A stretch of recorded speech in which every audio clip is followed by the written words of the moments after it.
Yang pertama, perhatikan gambar. Jadi di situ ada gambar orang yang menabrak tiang gitu ya, beton gitu ya.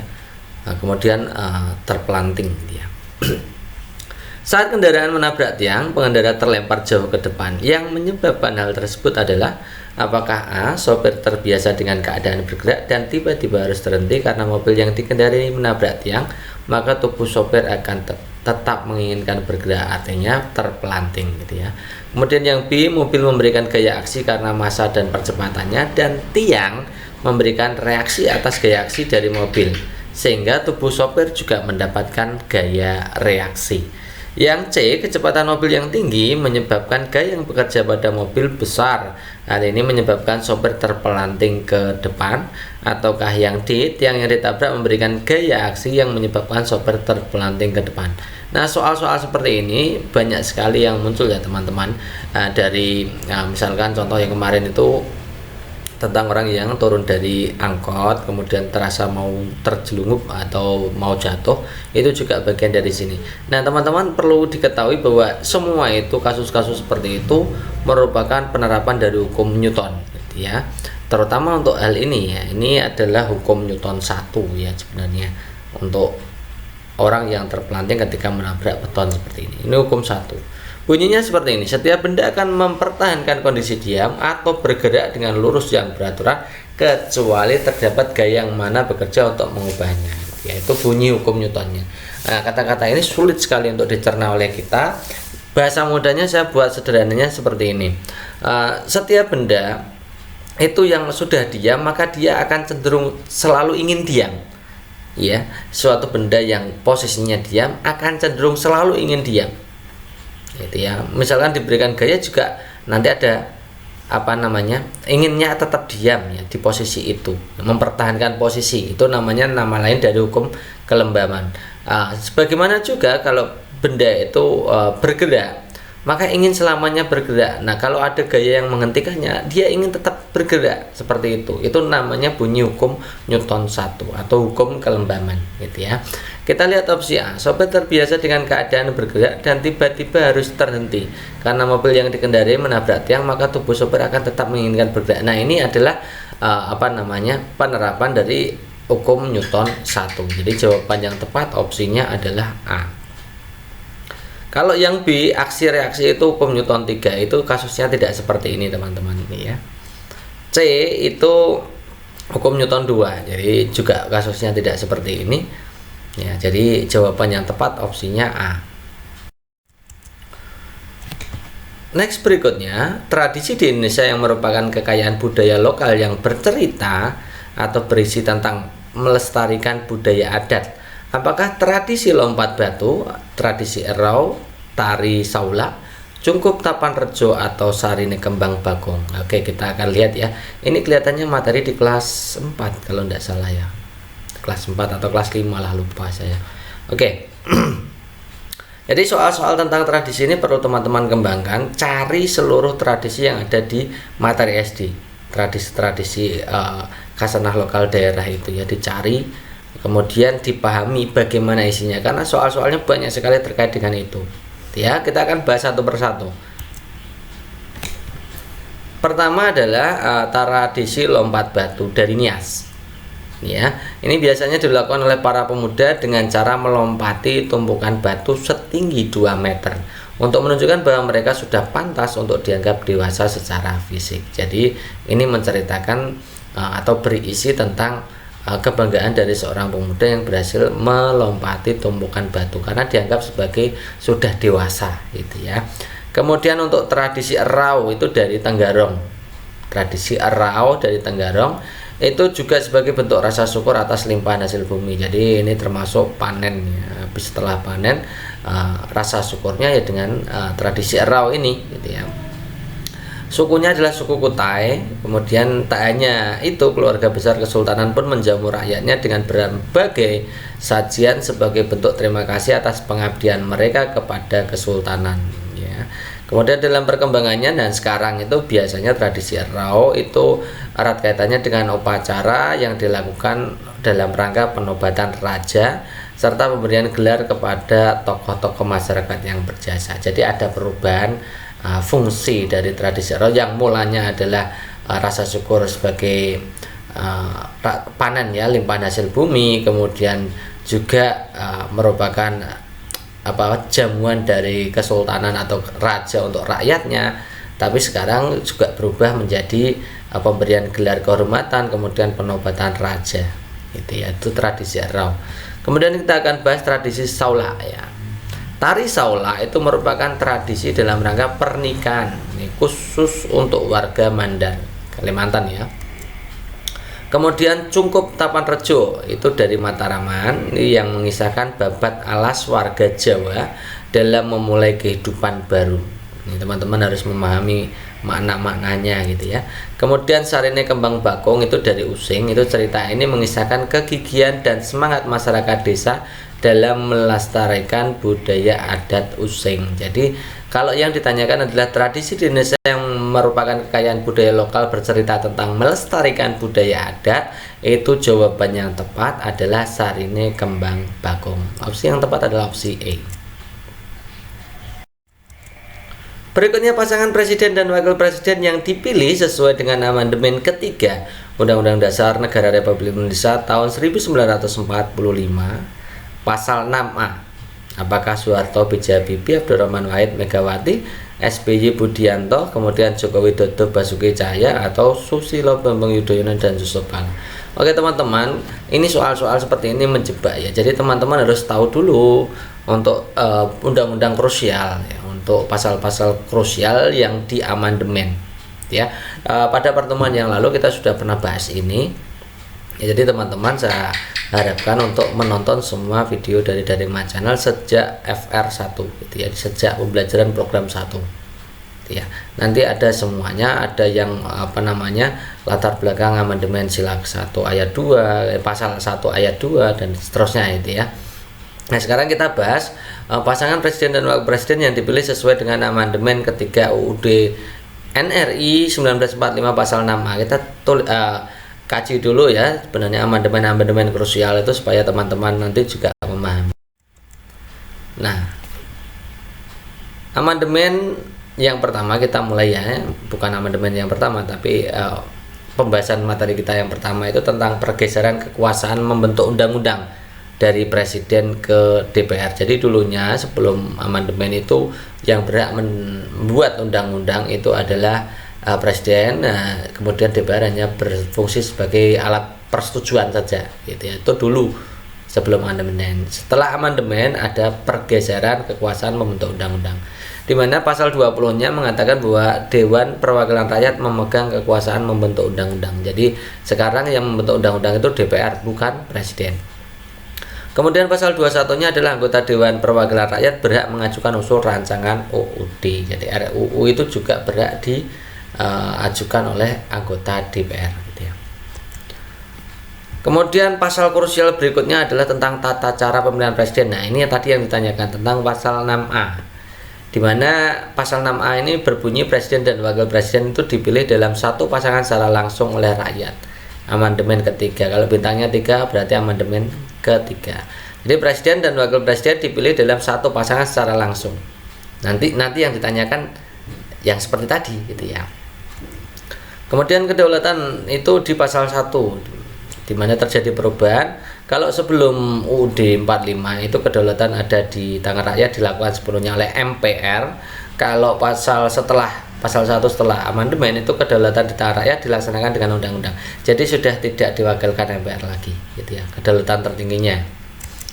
Kemudian pasal 7 ini juga krusial, teman-teman harus menghafalkan itu ya.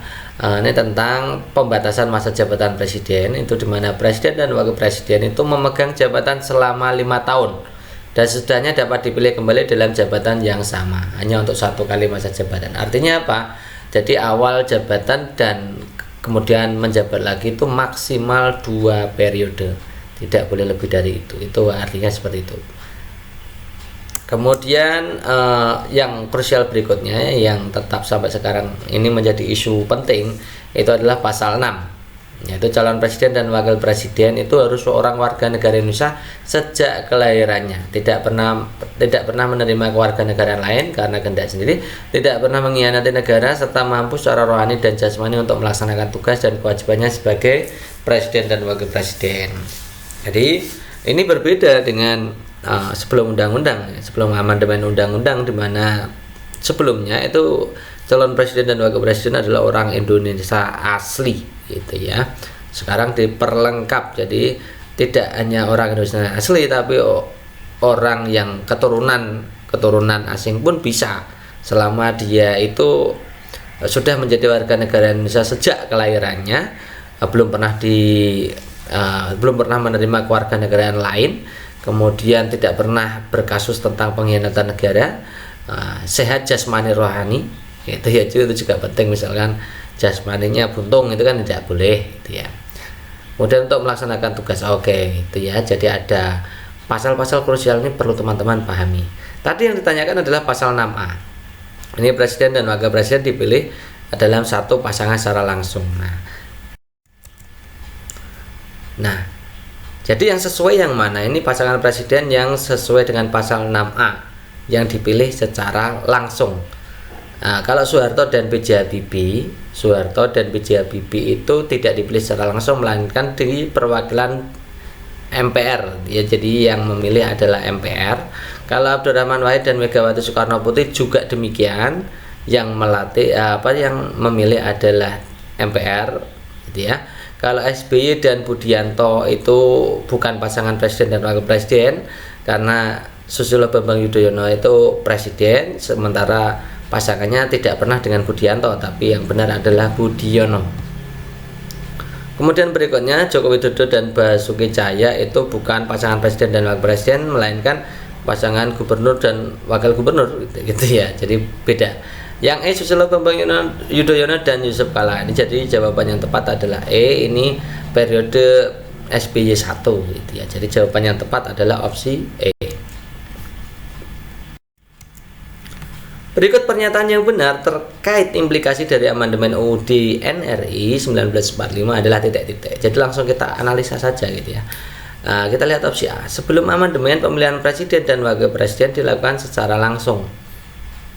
Kalau sebelum amandemen itu pemilihannya lewat perwakilan MPR ya. Jadi ini opsi pertama, ini kalimatnya belum selesai dibaca pun sudah tidak benar atau salah gitu ya, pernyataan yang salah. Yang B, tidak ada pembatasan masa jabatan presiden sebelum amandemen, sedangkan setelah amandemen jabatan presiden dan wakil presiden hanya 1 kali masa jabatan. Nah, kalau tidak ada pembatasan masa jabatan presiden sebelumnya itu benar. Ya, tidak ada keterangan tentang batasan masa jabatan presiden. Kemudian setelah amandemen itu harusnya itu bukan 1 kali masa jabatan, tapi maksimal 2 kali periode atau 2 kali masa jabatan, atau 1 kali masa jabatan ditambah 1 kali lagi jabatan gitu ya.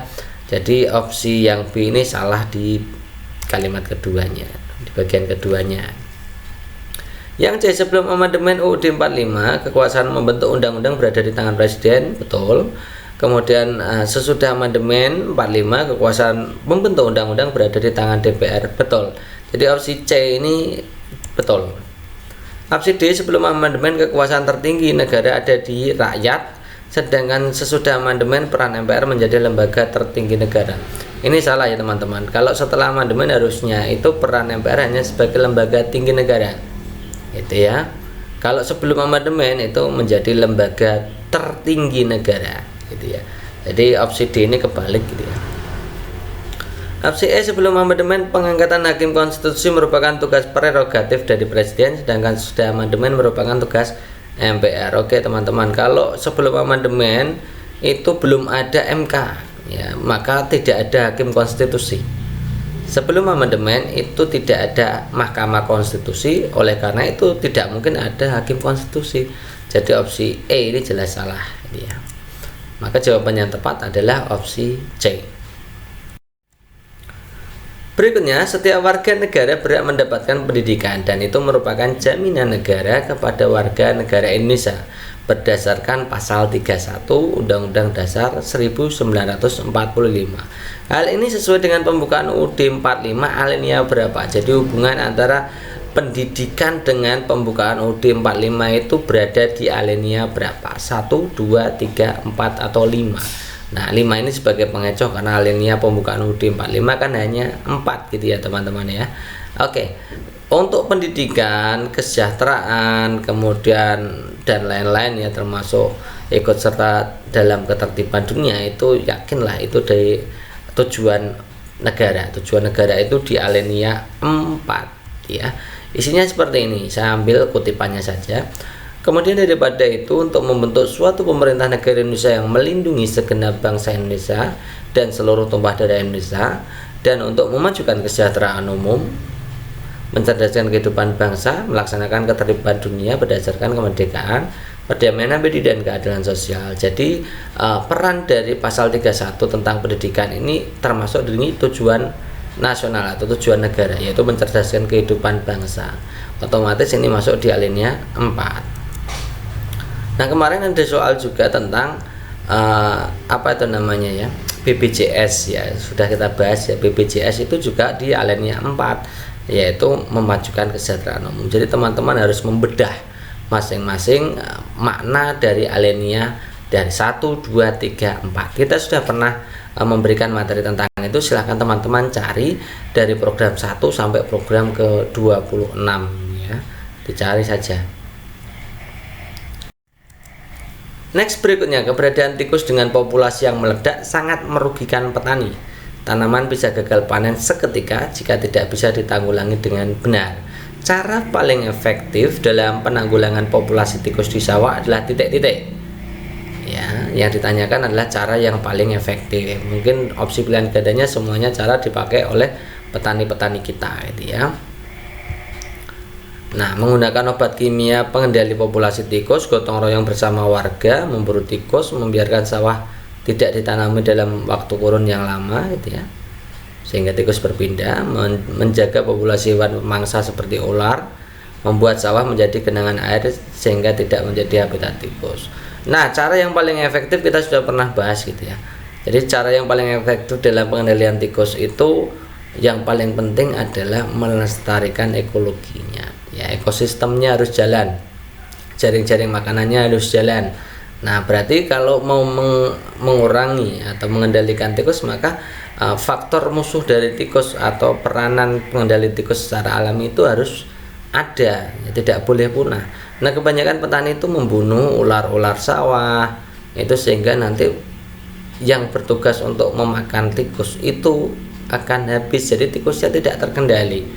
Jadi cara paling efektif untuk mengendalikan populasi tikus itu dengan memanfaatkan musuh alami ya. Nah musuh alaminya ada 2 jenis ya untuk tikus itu. Yang pertama adalah ular ya, ular sawah itu yang tidak terlalu berbisa, itu jangan dibunuh gitu ya, karena tidak membahayakan gitu ya. Kemudian burung hantu di sawah-sawah itu kenapa sawah banyak yang dibuat rubuha atau rumah burung hantu itu, karena burung hantu itu efektif sekali dalam pengendalian tikus gitu ya. Nah kalau dilihat dari opsi pilihan gandanya, berarti yang memanfaatkan musuh alami adalah yang opsi D.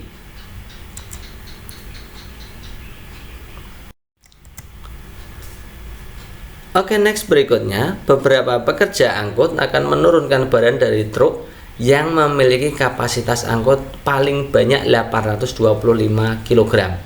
Jika berat badan sopir 65 kg dan barang yang diangkut dikemas dalam kotak yang masing-masing 30 kg, banyak kotak barang terbanyak yang diangkut oleh truk tersebut adalah titik-titik. Lihat opsi pilihan gandanya ada 25, 30, 15, 18 dan 45. Ini terkait dengan persamaan linear satu variabel ya. Oke, bagaimana cara menyelesaikan soal ini? Silakan teman-teman itu kalau merasa yakin dikerjakan dulu, di pause dulu, kemudian dicari ya. Jangan lupa untuk atur waktu ya. Jadi teman-teman itu atur waktu, dipercepat ya. Dilatih supaya menghitung cepat. Kemudian baru di-play sehingga nanti teman-teman itu tahu pembahasannya ya. Oke, kita mulai. Jadi kita mulai dari yang diketahui dulu. Kita tahu bahwa kapasitas barang atau kapasitas angkut itu adalah kapasitas barangnya ya. Kapasitas barang yang diangkut itu adalah kapasitas total dikurangi berat ya sopir, kondektornya itu karena di sini soalnya hanya sopir ya kita dikurangkan sopir kita aja ya.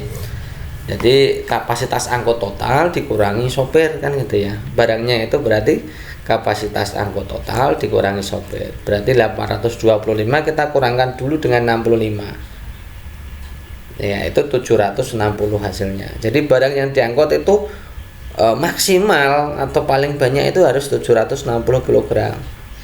Nah, jika jumlah kotak itu misalkan X, padahal masing-masing kotak itu beratnya 30 kg, berarti 30X kan barangnya kan kotaknya X, banyaknya kotak X, satu kotaknya 30 kg, berarti 30X kan itu harus kurang dari atau sama dengan 760. Kenapa kurang dari? Kan kapasitas maksimumnya hanya 760 barangnya, berarti harus kurang dari kan, tidak boleh lebih. Kalau melebihi itu maka nanti kapasitas angkut maksimalnya tidak pas gitu ya, kelebihan muatan, harus kurang dari gitu ya. Berarti X-nya ketemu 760 dibagi 30 kan gitu ya. Nolnya teman-teman bisa dibuang atas dan bawah kan, jadi 76 dibagi 3 kan gitu mudah ya. 76 bagi 3 ketemunya berapa? 25, sekian. Jadi X itu kurang dari atau sama dengan 25, sekian. Karena kurang dari 25, sekian maka angkanya itu kalau kita susun itu 1 sampai 25. Yang paling banyak berarti 25 kan gitu ya. Banyak kotak maksimalnya berarti 25. Oke, jadi jawaban yang tepat adalah opsi A. Kevin mendapatkan hukuman lari mengelilingi lapangan berbentuk lingkaran sejauh 1320 meter karena terlambat sekolah.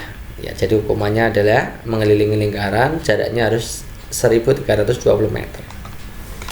Dia sudah menyelesaikan 2 putaran dari 6 putaran yang harus dilakukan. Ukuran diameter lapangan yang dikelilingi Kevin berapa? Oke, jadi ini jarak yang ditempuhnya 1320. Ini teman-teman bisa cari dulu ya, di post dulu kemudian dihitung dulu. Nah, nanti kalau sudah selesai penghitungannya dicocokkan ya.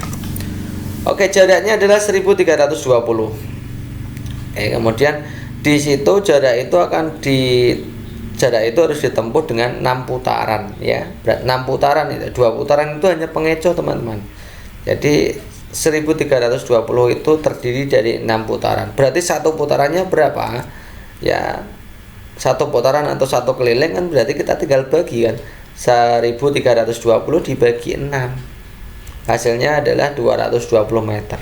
Jadi satu putaran atau satu keliling. Jadi satu keliling itu sama dengan satu putaran teman-teman ya.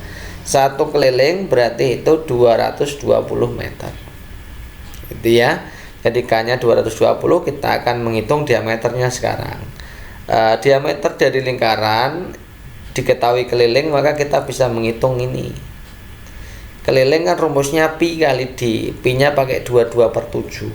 Ya, pi kali d. Pi-nya pakai 22/7. Kenapa pakai 22/7?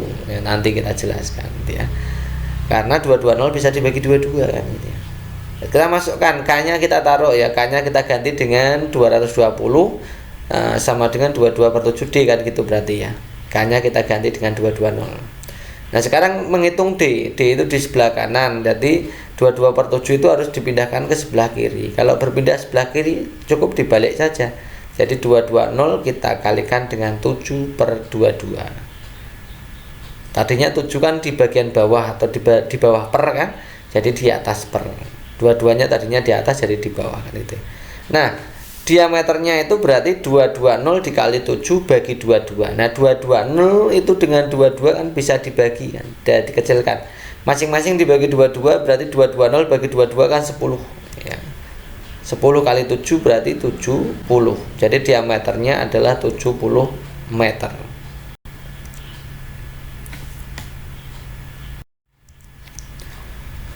Itu ada gambar yaitu kereta api menabrak mobil itu ya. Pada peristiwa tabrakan kereta api dan mobil terlihat kereta berjalannya tidak terlalu cepat, namun mobil yang ditabrak terpental jauh.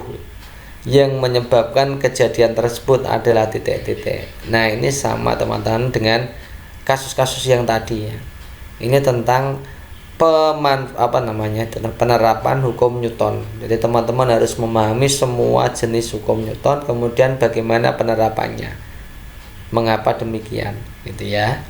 Kita lihat yang si A. Massa kereta api yang lebih besar dari mobil menyebabkan gaya yang diberikan kereta saat tabrakan lebih besar.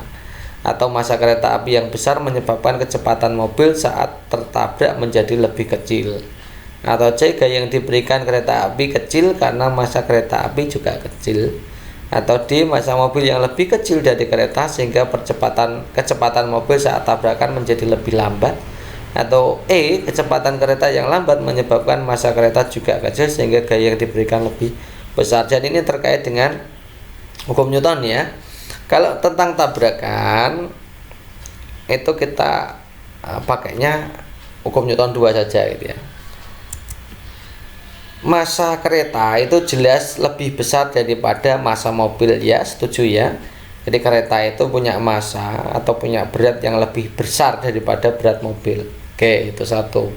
Fakta satunya seperti itu. Nah, kita tahu bahwa rumus untuk mencari F, hubungan antara gaya, massa dan percepatan itu seperti ini.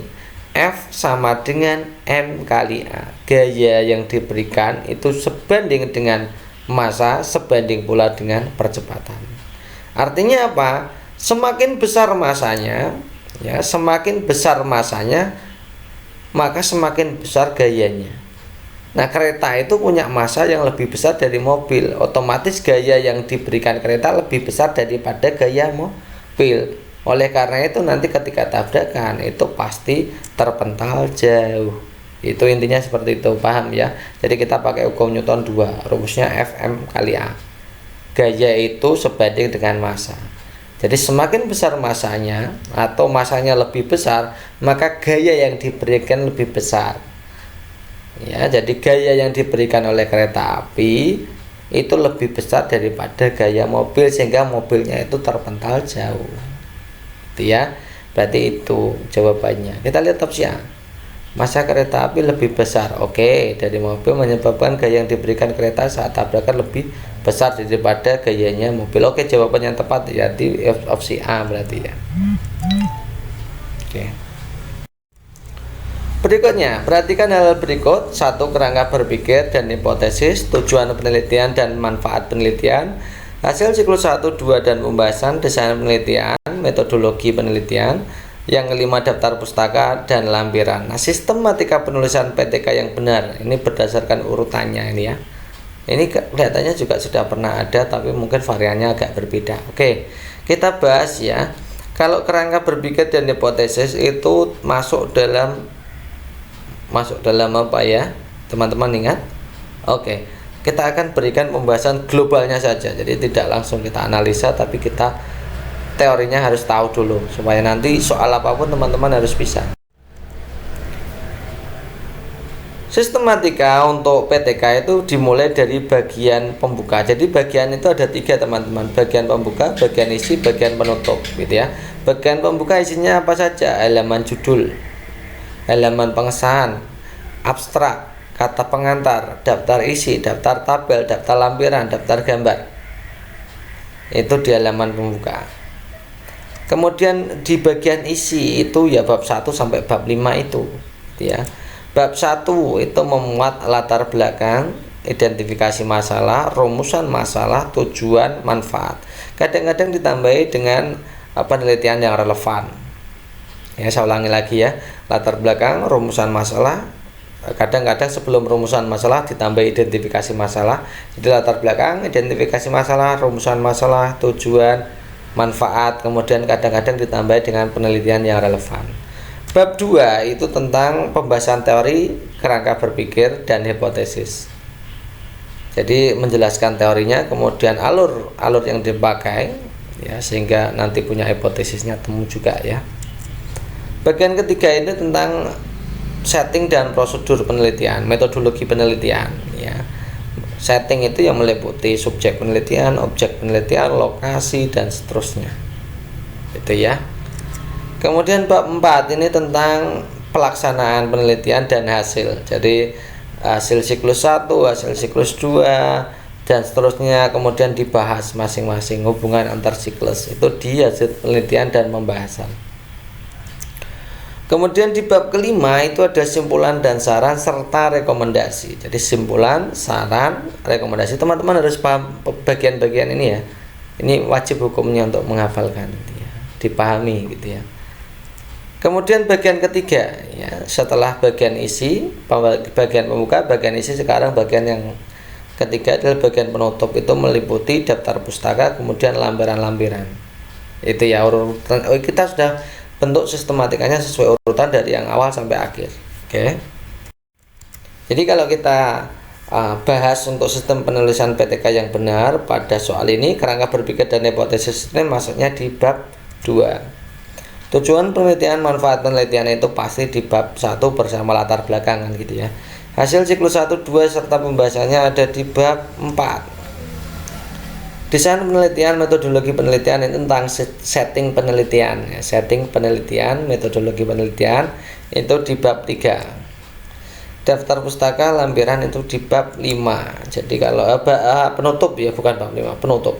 Jadi kalau kita urutkan itu berarti nomor 2 ini awal, kemudian baru nomor 1, kemudian nomor 4, nomor 3 dan terakhir nomor 5. Jadi jawaban yang tepat ya ini 2, 4, 1, 3, 5.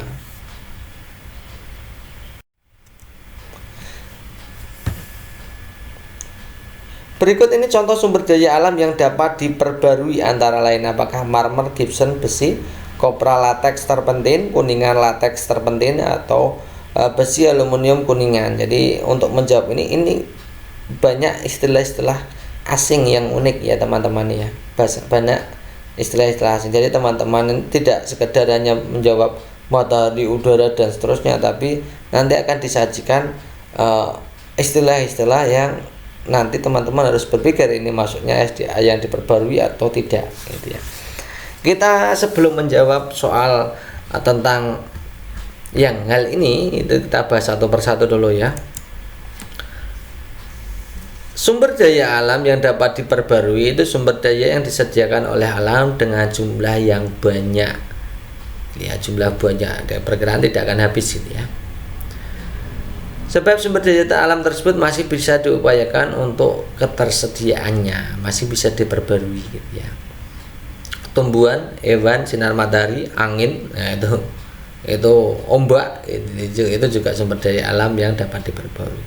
Kemudian sumber daya alam yang tidak dapat diperbarui itu kuncinya disediakan oleh alam tapi dalam jumlah yang tidak banyak. Artinya kalau digunakan terus-menerus akan habis.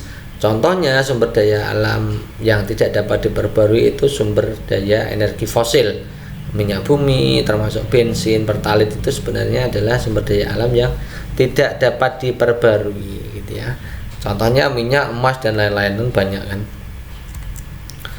Nah, kita marmer itu apa? Marmer itu batuan kristalin kasar yang berasal dari batu kapur dan dolomit. Ini jumlahnya juga kalau dikeruk juga akan habis. Karena ini prosesnya juga lama gitu ya. Kemudian gypsum itu merupakan salah satu jenis mineral dengan kadar kalsium tinggi. Itu juga tidak dapat diperbarui berarti ya. Ini marmer tidak, kemudian gypsum juga otomatis tidak. Ya, karena tidak ada kaitannya dengan tumbuhan, hewan, sinar matahari yang kira-kira di alam jumlahnya tidak terbatas gitu ya. Besi juga otomatis bukan, teman-teman juga sudah paham besi ya. Besi itu pasti tidak dapat diperbarui. Kemudian kopra, latek, terpentin, kita lihat ya kopra. Kopra itu adalah daging buah kelapa yang dikeringkan. Itu berarti kan dari tumbuhan, maka itu merupakan sumber daya alam yang dapat diperbarui. Kalau latek itu getah teman-teman. Ya, getah itu berarti dari tumbuhan juga. Ya, karena dari tumbuhan karet, maka itu juga dapat diperbarui. Terpentin itu cairan lengket warnanya kuning hingga coklat. Ini olahan getah juga dari pinus. Jadi tiga-tiganya itu adalah sumber daya alam yang dapat diperbarui. Ini berarti opsi B ini benar semua ya.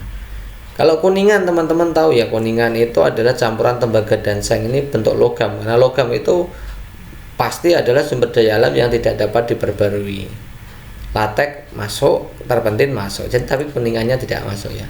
Besi, aluminium, kuningan, ini tiga-tiganya tidak dapat diperbarui ya, karena logam itu stoknya terbatas ya. Jadi jawaban yang tepat adalah opsi B gitu ya teman-teman ya.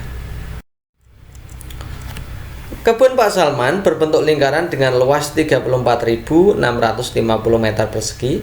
Di sekeliling kebun ditanami bambu dengan jarak 2 meter sebagai pagar batas. Banyak bambu yang dibutuhkan Pak Salman untuk menyelesaikan penanaman tersebut adalah titik-titik. Apakah 1.800 tanaman, 330 tanaman, 660 tanaman, 105 tanaman, atau 2.600 tanaman. Jadi di situ diketahui bentuk kebun dari Pak Salman itu adalah lingkaran. Luasnya diketahui ya, kita tulis dulu ya. Nah, karena di situ hubungannya dengan di sekeliling, maka kita akan cari keliling ya. Kita olah dulu luasnya ya, langsung aja. Luas dari lingkaran itu rumusnya kan pi r kuadrat ya, atau pi r boleh. Kita masukkan L-nya. L-nya kan 34.650. P-nya kita pakai dengan 22/7. R-nya yang akan kita cari. Jadi R kali R kuadrat itu ya. Maka untuk mencari R kuadrat kita pindahkan 22/7 ke kiri. 7 itu di bagian bawah, maka kalau pindahkan ke kiri jadi bagian atas. 22 kalau pindah ke kiri jadi bagian bawah. Jadi begini ya.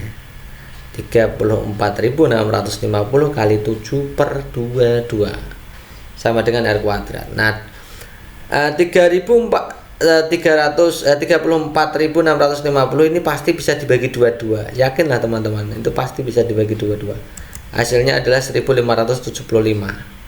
Baru dikalikan 7 kan gitu ya. Hasilnya adalah 11.025. Itu R kuadrat. Maka R-nya bisa kita akarkan saja. Akar dari 11.025 itu ketemunya adalah ternyata 105 gitu ya. Oh, jari-jarinya ketemu, karena jari-jarinya ketemu 105, maka diameternya pasti 2 kalinya kan, 210. Jadi R dan D teman-teman saya kira tahu lah. Jari-jari itu adalah setengah diameter. Kalau jari-jarinya 105, maka diameternya pasti 210. Nah, karena di situ kita bahas tentang keliling, maka kita cari dulu kelilingnya, rumusnya pi kali D. P-nya kita pakai tadi 22/7, D-nya adalah yang sudah diketahui tadi, yang sudah dihitung tadi 210 ya. Jadi 210 kita bagi 7, 21 kita bagi 7 kan 3. Berarti 210 bagi 7 30. Jadi 22 kali 30 kan gitu ya. Ketemunya 660 meter. Nah, ketemulah keliling dari lingkaran itu 660 meter. Nah, karena di situ jarak tanamnya 2 meter, berarti kalau menghitung banyaknya pohon ya kita bagi saja keliling dengan jarak pohon. Kelilingnya 660 kita bagi 2, ketemunya 330 pohon. Jadi jawaban yang tepat adalah opsi B.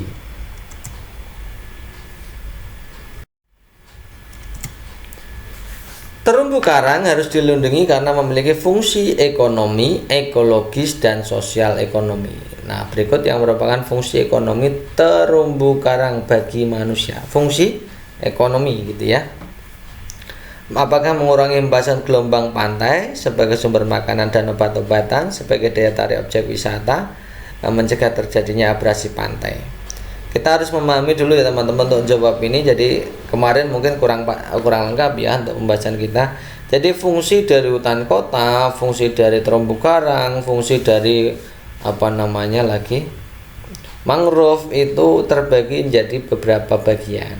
Ada fungsi ekologi, ada fungsi ekonomi, ada juga yang fungsi ekonomi sosial atau sosial ekonomi ya.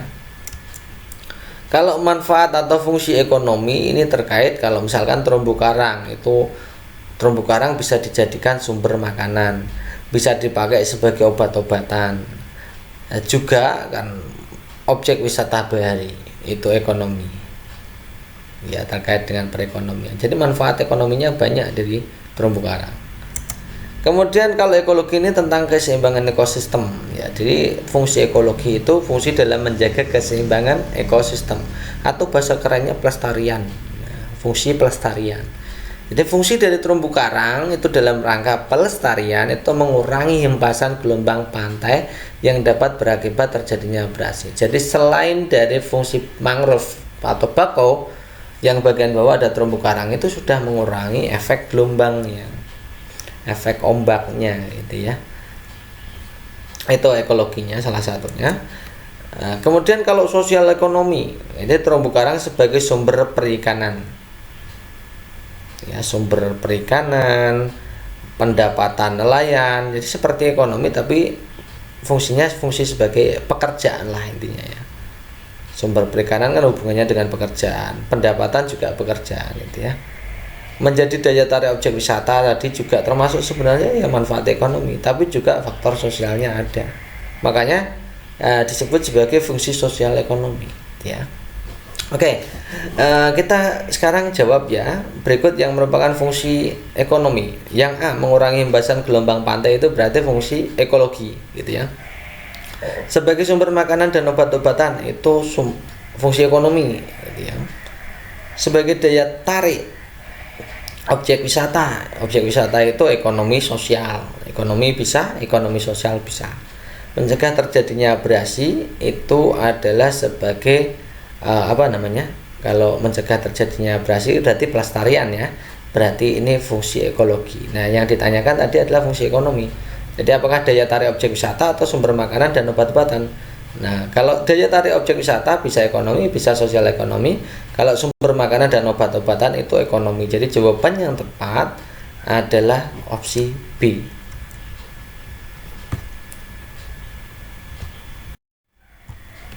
Next berikutnya, salah satu fungsi ekologis dari hutan mangrove atau hutan bakau. Jadi ini teman-teman sering keluar hutan bakau ya. Kita berikan macam-macam variasinya. A, kayunya digunakan untuk kayu bakar, diambil kayunya untuk membuat arang, tempat berlindung berkembangnya kembang biak binatang laut, banyak ikan sehingga bisa dimanfaatkan manusia. Oke. Jadi tadi kita sudah bahas ya kalau fungsi ekologi itu hubungannya dengan pelestarian ekosistem, pelestarian alam, pelestarian ekosistem, menjaga keseimbangan ekosistem. Kalau fungsi ekonomi ya faktor ekonomi ya. Nah, kalau fungsi ekologis atau fungsi pelestarian atau fungsi menjaga keseimbangan alamnya pada hutan mangrove atau hutan bakau itu yang pertama habitat atau tempat hidup biota laut ya, tempat berkembangnya binatang laut itu di hutan bakau ya, itu termasuk fungsi pelestarian. Kemudian fungsi pelestarian berikutnya adalah stabilisator garis pantai. Fungsi ini dikenal mencegah erosi pantai, ini berarti harusnya abrasi ya, sebagai akibat pukulan ombak dan juga berperan dalam menahan lahan pantai, jadi lebih kuat gitu ya. Mencegah abrasi berarti fungsi ekologis. Kemudian berikutnya adalah sebagai filter dari pengaruh laut ya maupun dari darat. Adanya mangrove itu dapat mencegah terjadinya intrusi air laut ke darat gitu ya. Ada 3 fungsi ekologinya. Sekarang kalau fungsi ekonomi, itu fungsi ekonomi bernilai ekonomi, kayunya bisa dipakai gitu ya. Kemudian kayunya bisa digunakan untuk macam-macam ya, bahan bakar, bangunan, arang, obat-obatan juga bisa, itu fungsi ekonomi berikutnya. Kemudian selain itu juga sebagai sumber untuk gula, alkohol, cuka, itu dapat dimanfaatkan untuk hal itu. Dengan begitu hutan mangrove memiliki fungsi ekonomis terhadap kehidupan. Nah yang ditanyakan adalah fungsi ekologis ya. Kita lihat opsi A, kayu digunakan untuk kayu bakar, berarti ini fungsi ekonomi. Yang B, diambil kayunya untuk membuat arang, ekonomi lagi. Tempat berlindungnya dan berkembangnya binatang laut, nah itu fungsi ekologi. Ekologi C ya, banyak ikan sehingga bisa dimanfaatkan manusia, itu ekonomi. Jadi jawaban yang tepat yang merupakan fungsi ekologi ya C ini.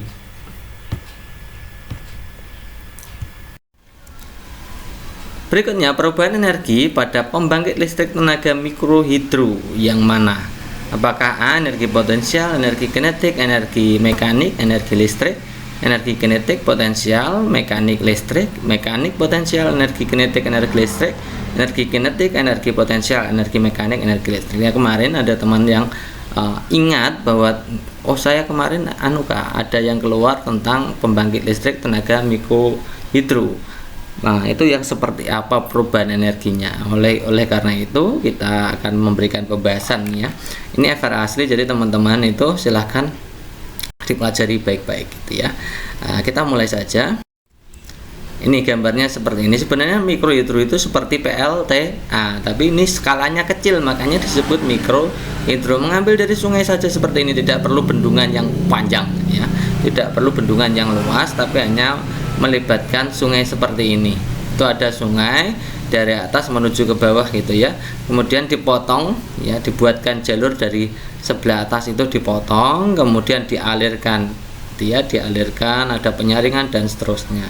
Kita mulai ya. Jadi awal mulanya itu yang jelas yang pertama di sini ada proses pembendungan. Di sini ada proses pembendungan. Jadi nanti bisa mengalir gitu ya. Airnya bisa mengalir. Proses pembendungan itu timbul energi potensial ya, potensial. Jadi energi potensial itu saat pembendungan ya. Kemudian dialirkan menuju ini kanal seperti ini, maka ini masuknya energi kinetik atau energi gerak.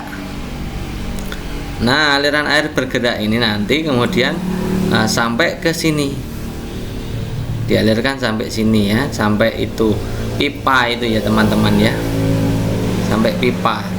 Pipa itu nanti gunanya adalah untuk mengubah energi kinetik, memutar turbin. Nah, proses pemutaran energi kinetik berubah menjadi energi listrik itu ada turbinnya. Nah, turbinnya itu adalah energi mekanik. Jadi, turbin memutar generator.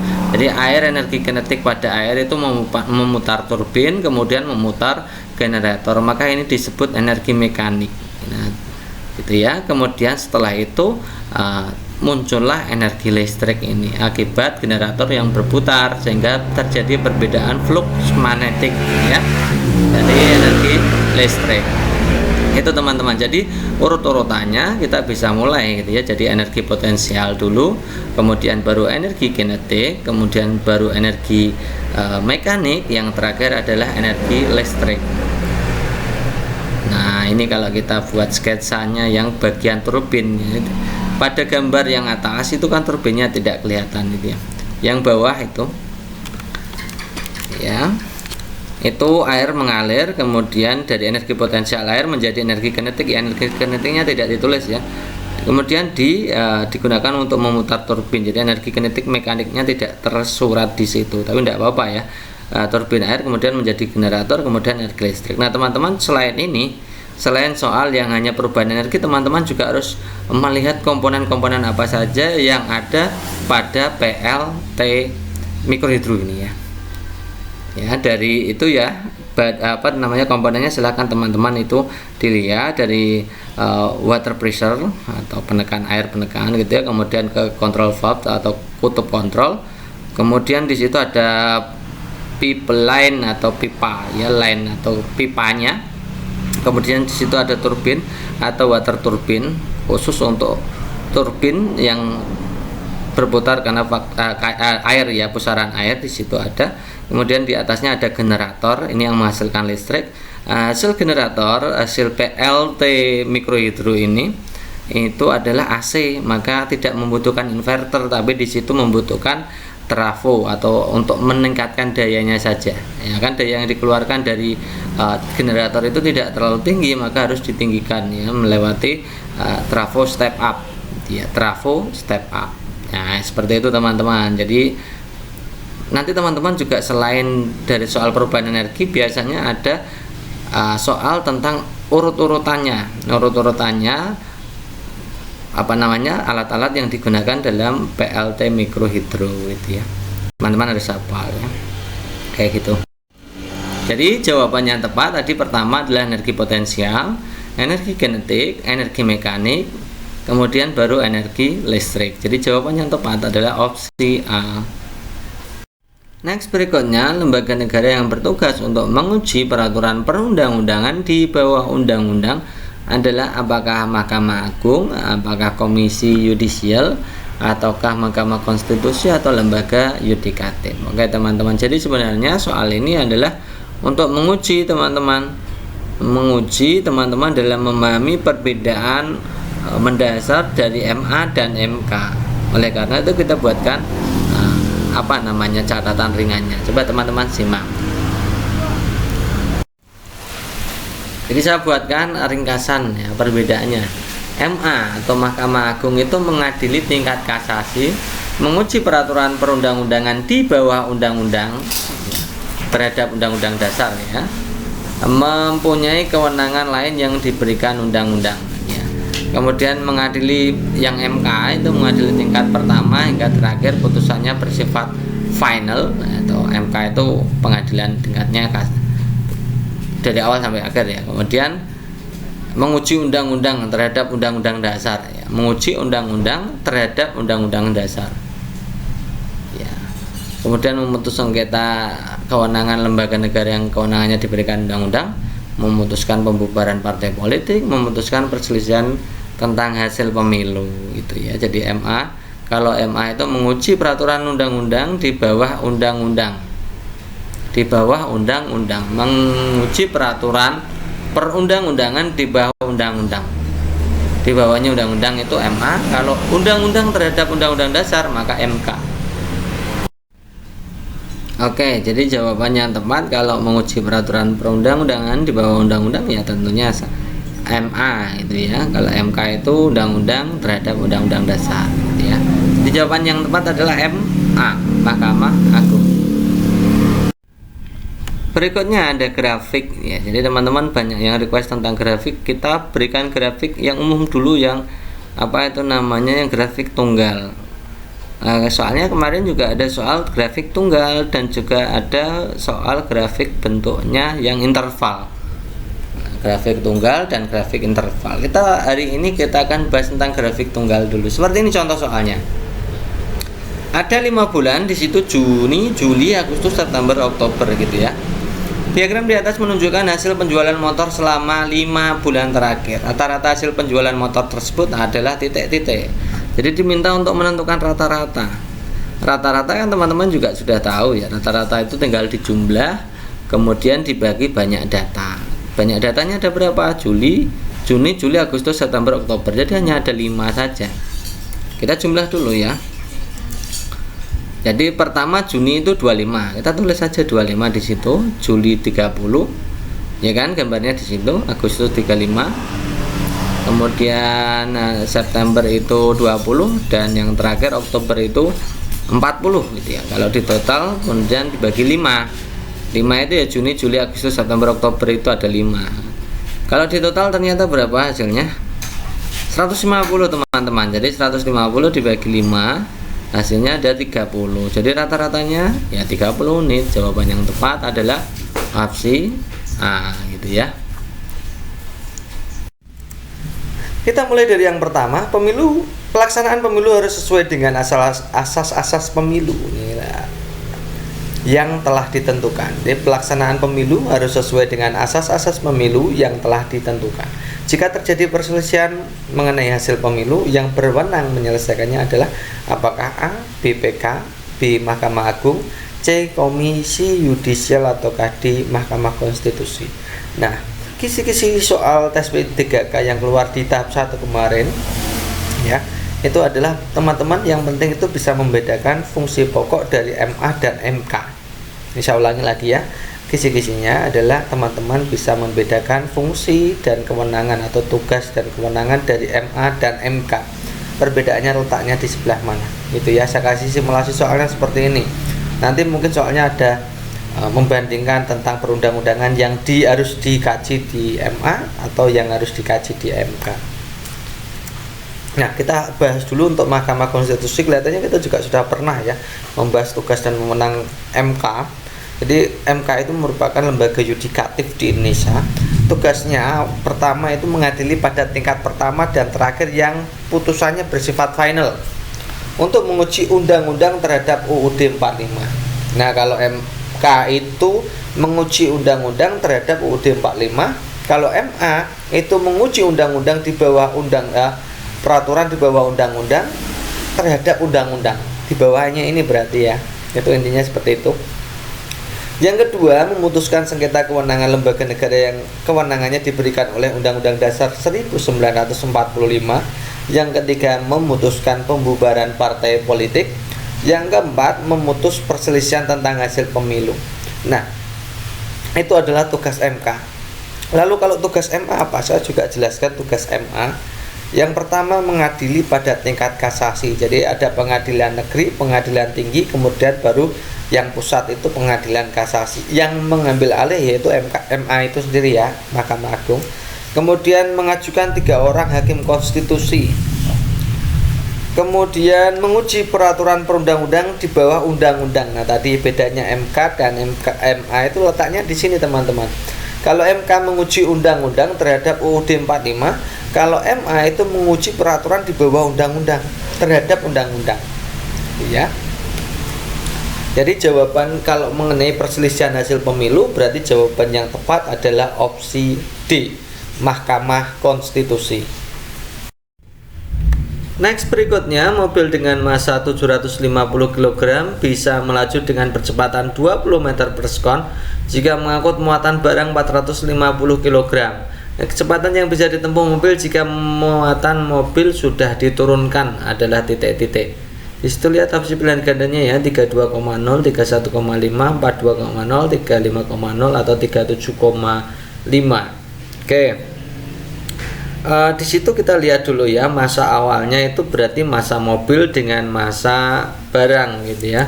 Massa mobil dengan massa barang berarti 750 dan 450. Ini massa awalnya itu 1200.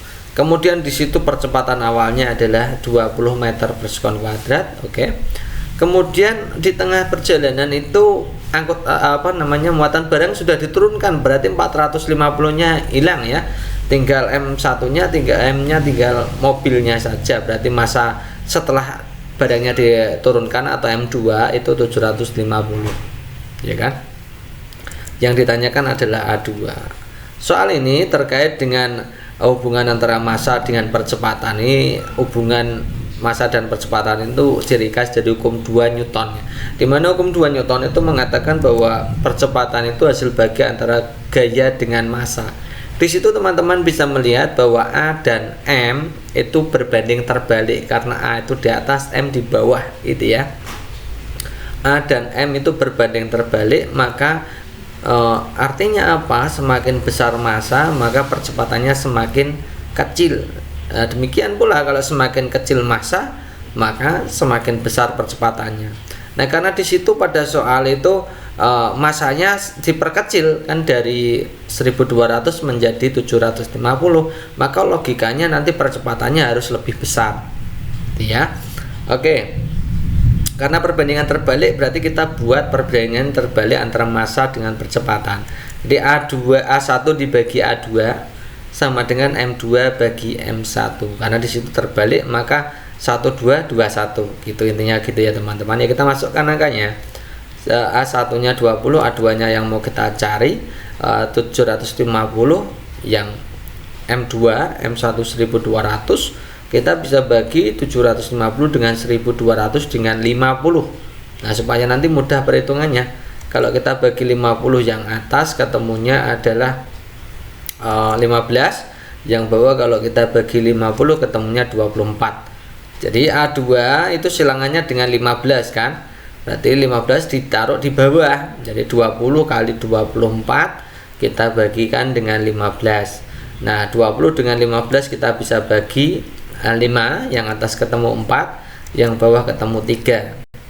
Jadi 4 kali 24 itu 96 kan, dibagi 3 ketemunya 32. Oh, jadi percepatan setelah barang diturunkan adalah 32 meter per sekon kuadrat. Jadi jawaban yang tepat adalah opsi A. Berikutnya lagu daerah yang isinya pesan kepada kita agar dapat saling berbagi dengan orang lain supaya bisa merasakan kebahagiaan bersama-sama.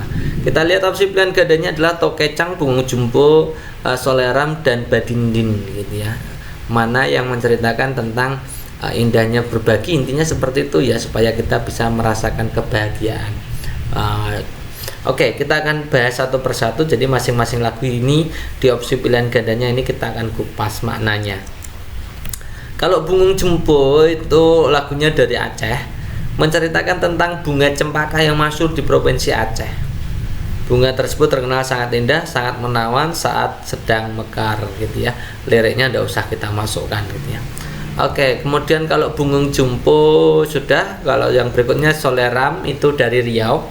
Itu ceritanya tentang cinta dan persahabatan. Di dalamnya juga mengandung pesan orang tua kepada sang anak untuk menjaga tali silaturahmi dengan siapapun gitu ya. Itu Soleram, jadi bukan tentang kebahagiaan kalau kita berbagi, bukan ya. Bungung Jumbo juga bukan. Kalau Tokecang kita lihat dari Jawa Barat, ini lagunya ceritanya tentang orang yang serakah gitu ya. Makna yang tersirat pada lagu Tokecang ini adalah sebaiknya kita dapat saling berbagi dengan orang lain, tidak serakah artinya ya, supaya bisa merasakan kebahagiaan bersama gitu ya. Oh, berarti lagunya tentang berbagi ya, supaya bisa berbagi dan merasakan kebahagiaan, artinya tidak serakah. Kemudian kalau Badindin ini lagu daerah, menjadi lagu pengiring tarian indang dari Sumatera Barat. Lirik lagu Badindin mengandung pesan kepada generasi muda agar terus-menerus menjaga kebudayaan suku Minang. Badindin itu menjaga budaya itu ya. Jadi dari opsi A sampai D itu jawaban yang tentang berbagi ya, supaya bisa merasakan kebahagiaan bersama-sama, yaitu opsi A. Berikutnya ada gambar di situ sebagai stimulus, yaitu blender. Kemudian ada 5 langkah. Pasangkan steker blender pada stop kontak, tambahkan air secukupnya, kemudian tutup blender rapat-rapat, tekan tombol on atau tombol power, tunggu buah hancur, kemudian tuang ke dalam gelas yang telah disiapkan, buka tutup blender, masukkan potongan-potongan buah yang telah dicuci. Urutan petunjuk penggunaan alat di bawah ini yang tepat adalah, kita lihat opsi pilihan gandanya ya. Di situ dari A sampai D itu kita mulainya dari, kalau tidak 1, 3. Kita lihat 1 ya, pasangkan steker blender pada stop kontak. Bisa, boleh aja ya, juga tidak mengapa. Kalau 3, tekan tombol on atau tombol power. Ya itu juga bisa, tapi kalau stekernya belum dipasangkan kan nggak mungkin gitu ya. Jadi yang C dan D ini nggak mungkin ya. Jadi kita pilih awalannya, kita mulai dari nomor 1. Nah, setelah pasangkan steker blender pada stop kontak, kemudian ini buka tutup blendernya, masukkan potongan-potongannya. Jadi setelah 1, 5, kemudian setelah itu tambahkan air ya, kemudian ditutup blendernya. Setelah ditutup baru tekan tombol on ya. Setelah itu tunggu buah hancur, kemudian tuang ke gelas. Jadi urut-urutannya 1, 5, 2, 3, 4. Opsi yang tepat adalah opsi A gitu ya. Berikutnya, perhatikan paragraf berikut. Dalam rangka Hari Pelestarian Lingkungan dan Penghijauan Sedunia, gerakan memungut sampah mulai dikampanyekan kepada masyarakat di Jakarta. Memungut sampah sekilas ternyata diperlukan sebuah gerakan moral agar perbuatan itu sebagai sebuah kebiasaan. Banyak cara untuk memperkenalkan pelestarian lingkungan sejak dini, di antaranya membiasakan diri membuang sampah pada tempatnya dan memungut sampah semampunya. Kalimat utama dalam paragraf tersebut adalah, kita lihat ya, kalau menentukan kalimat utama itu cara paling mudahnya adalah kalau enggak kalimat awal ya kalimat akhir, gitu aja gitu ya. Kita lihat kalimat awalnya, dalam rangka Hari Pelestarian Lingkungan dan Penghijauan Dunia, gerakan memungut sampah mulai dikampanyekan kepada masyarakat Jakarta. Kemudian kalimat akhirnya, banyak cara memperkenalkan pelestarian lingkungan sejak dini ya. Di antaranya membiasakan diri membuang sampah. Membuang sampah itu juga termasuk dikampanyekan. Jadi opsinya yang lebih utama dari kalimat awal dan kalimat akhir adalah kalimat awal. Nah, karena kalimat awal, maka jawaban yang tepat adalah opsi A. Berikutnya, perhatikan jadwal perjalanan kereta api berikut. Selanjutnya kerjakan nomor ini ya, kerjakannya. diminta kita untuk memperhatikan jadwal perjalanan kereta. Di situ jadwal beberapa kendaraan berbagai jurusan, ada bus Sinarmas, kereta api Kaligung, bus kota, pesawat terbang Lion Air, dan bus pariwisata. Ada keberangkatan, ada tiba. Oke ya. Diminta untuk pernyataan yang sesuai dengan jadwal. Kita lihat opsi yang A. Kita langsung, kalau ada soal seperti ini langsung ke A. Kereta Kaligung. Nah, berarti yang kita amati ini langsungan ya. Kereta Kaligung berangkat dari Tegal, benar, berangkatnya dari Tegal. Kemudian jam 6, salah ya, berarti kalau berangkat dari Tegal jam 6.30 kan salah, harusnya jam 4.30, ini jelas salah. Kemudian yang B, bus kota jurusan Semarang Solo. Semarang Solo yang ini berarti berangkat jam 4.30, ini juga salah, harusnya jam 14.10 gitu ya. Yang C, bus pariwisata berangkat dari Cirebon, pariwisata ini berangkat dari Cirebon jam 11.15, tiba di Jakarta jam 16.30. Yes, ini betul ya. Kalau pesawat Lion Air ini kita lihat, ini Lion Air berangkat dari Bandara Soekarno-Hatta, itu berarti Jakarta, harusnya itu jam 9.30, di situ ditulis 04.30. Jadi ini soal tentang ketelitian kita dalam membaca data. Bacalah penggalan puisi di bawah ini dengan cermat. Ibu, engkau adalah wanita mulia, kasih sayangmu tak terkira, bagai surya sinari dunia, tak kulupakan sepanjang masa. Pernyataan berikut merupakan isi puisi di atas. Kita lihat opsi A. Kasih sayang seorang ibu pasti mengharapkan balas jasa, jelas no gitu ya, tidak mungkin nih ya. Ibu adalah seorang yang mulia ya, itu benar, masuk dalam syairnya ya, puisinya. Kemudian tapi kasih sayangnya sampai anaknya dewasa. Di situ tidak hanya sampai saya anaknya dewasa ya, tapi sepanjang masa gitu ya. Kasih sayangmu tak terkira bagai surya sinari dunia. Surya sinari dunia kan sepanjang masa ya, tidak sampai pada anaknya dewasa saja. Jadi opsi B ini jelas salah juga. Yang C, kasih sayang seorang ibu sepanjang masa, betul juga, sehingga tidak akan pernah kulupakan. Yes, ini yang C ini paling bagus. Itu ya, jadi jawabannya yang tepat ya C itu. Perhatikan petunjuk cara membuat jus jambu berikut. Siapkan blender, masukkan steker pada stop kontak. Ini tadi seperti tadi, tapi ini nanti caranya berbeda. Jadi teman-teman kalau mengerjakan soal seperti ini bisa langsung analisa opsi pilihan gandanya, kemudian baru diurutkan sesuai awalnya dan akhirnya juga dilihat, atau dengan cara mengamati urutannya yang tidak tepat yang mana gitu ya. Saya berikan contohnya seperti ini. Kita lihat ya, 1 sampai 6 saya bacakan dulu. Siapkan blender, masukkan steker pada stop kontak, masukkan jambu biji, gula pasir, air ke dalam tabung blender. Siapkan jambu biji, kupas kulitnya lalu dibelah, tekan tombol kecepatan yang dikehendaki. Setelah halus, tuang jus ke dalam gelas. Oke, kita lihat opsi A. 4, 1, 2, 3, 6, 5. Padahal di situ kalau kita lihat ya, setelah halus tuang jus ke dalam gelas, itu nomor 6 nya. Tombol kecepatan yang dikehendaki itu 5. Masa 6 dan 5 duluan? 6 kan tidak mungkin. Yang ini loh teman-teman, tekan tombol kecepatannya dulu, harusnya 5 dulu baru 6 ya. Jadi opsi A tidak mungkin ya. Kita lihat opsi B. Ini letak masalahnya di sini teman-teman. Coba teman-teman lihat 5 dan 3 nih ya. 5 dan 3 ini masalah juga ya. Kalau 3 masukkan jambu biji, gula pasir, air ke dalam tabung blender. Kalau yang nomor 5 tekan tombol kecepatan yang dikehendaki. Masa ditekan dulu baru dimasukkan, ini nantinya muncrat ke kita semua ini ya. Muncrat kepada yang muter gitu ya. Nah, itu jadi yang opsi B jelas salah juga. Kita lihat opsi C juga sama, ini 5-3 nya di sini. Yang berarti jawaban yang tepat ya opsi D. Murni mengaduk teh panas menggunakan sendok logam. Lama-kelamaan tangan Murni yang memegang sendok tersebut merasakan panas.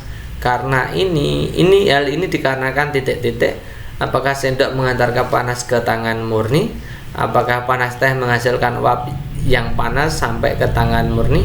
Ataukah teh yang panas akan menguap dan berubah menjadi suhu panas, atau sendok logam menjadi panas karena tangan murni dan teh memiliki suhu panas. Ya, coba teman-teman lihat, itu mengaduk teh panas. Jadi tehnya dulu yang panas ya, tangan tidak panas ya awalnya ya. Kemudian tangan murni memegang sendok. Ini yang kita mau garis bawahi. Memegang sendok itu kan terbuat dari logam. Gitu ya, sendok terbuat dari logam karena logam itu sifatnya adalah konduktor, penghantar panas, penghantar listrik, penghantar panas ya. Maka nanti kalau logam kita masukkan ke dalam air panas, air teh yang panas, maka logam panas yang ada di air teh itu akan terkonduksi ya, akan merambat melalui logam tersebut sehingga logam tersebut juga panas karena ada rambatan tadi ya, karena panas sampai ke tangan kita, jadi tangan kita bisa merasakan panas juga gitu ya. Jadi opsi jawaban yang tepat opsi yang A. Ini salah ya. Makna dari simbol sila Pancasila yang sesuai dengan gambar di samping itu ada gambar pohon beringin. Kita lihat opsi A, pohon beringin merupakan pohon asli Indonesia dan perlu dibudidayakan. Ini ya lucu nih ya, perlu dibudidayakan ini. Bukan ya. Yang B, keragaman budaya dan bahasa harus menjadi pemersatu. Ini jelas nih ya, ini tentang persatuan. Jadi ini yang B itu sila ketiga, yang ke D itu sila kelima. Bangsa Indonesia mengakui agama yang dianut warga negaranya, ini sila 1 ya, sila 1. Kemudian yang C ini sila 4 karena ada musyawarahnya, ini sila 3. Itu ya. Nah, karena di situ pohon beringin itu sila 3, maka jawabannya sama dengan sila 3B. Berikutnya, sebuah bangun datar memiliki sifat-sifat sebagai berikut: memiliki 2 simetri lipat, memiliki 4 buah titik sudut yang sama besar, memiliki 2 simetri putar, panjang sisi yang berhadapan sama panjang. Bangun datar yang memiliki sifat-sifat tersebut adalah titik-titik. Apakah belah ketupat, apakah jajar genjang, trapesium, atau persegi panjang. Nah, soal seperti ini teman-teman, ini menguji tentang analisa kita, menganalisa ciri-ciri, kemudian kita menentukan bangun datar apa yang pas dengan ini. Kalau belah ketupat teman-teman ya, kita kaji belah ketupat. Belah ketupat itu punya 2 simetri lipat, berarti memenuhi ya. 2 simetri putar berarti memenuhi lagi. Sudut-sudut yang berhadapan sama besar. Yang berhadapan saja di situ kan punya 4 sudut dan sama besar, berarti tidak pas gitu ya. Jadi yang kalimat keduanya tidak tepat gitu ya. Berarti belah ketupat bukan. Yang sama besar pada belah ketupat hanya yang berhadapan. Tidak keempat-empatnya sama, bukan gitu ya. Kemudian kalau jajar genjang itu tidak punya simetri lipat, kalau sudah tidak punya simetri lipat jelas tidak ya. Kemudian trapesium itu juga tidak punya simetri lipat, simetri putar juga tidak punya, berarti ini tidak. Jadi jawaban yang tepat adalah opsi D, persegi panjang ya. Punya 2 simetri lipat, punya 2 simetri putar, semua sudutnya sama besar, dia punya 4 ya, panjang sisinya sama panjang dan sejajar. Oke, berikutnya ini tentang diputar ya. Ini yang kemarin kita sudah janjikan untuk teman-teman, bagaimana Kak untuk simulasi soal kalau diputar setengah lingkaran berlawanan arah jarum jam atau sebaliknya atau searah jarum jam. Ternyata sesederhana ini teman-teman. Ini contohnya seperti ini ya, yang ditanyakan jika bangun tersebut diputar setengah lingkaran ke arah berlawanan jarum jam maka menjadi titik-titik.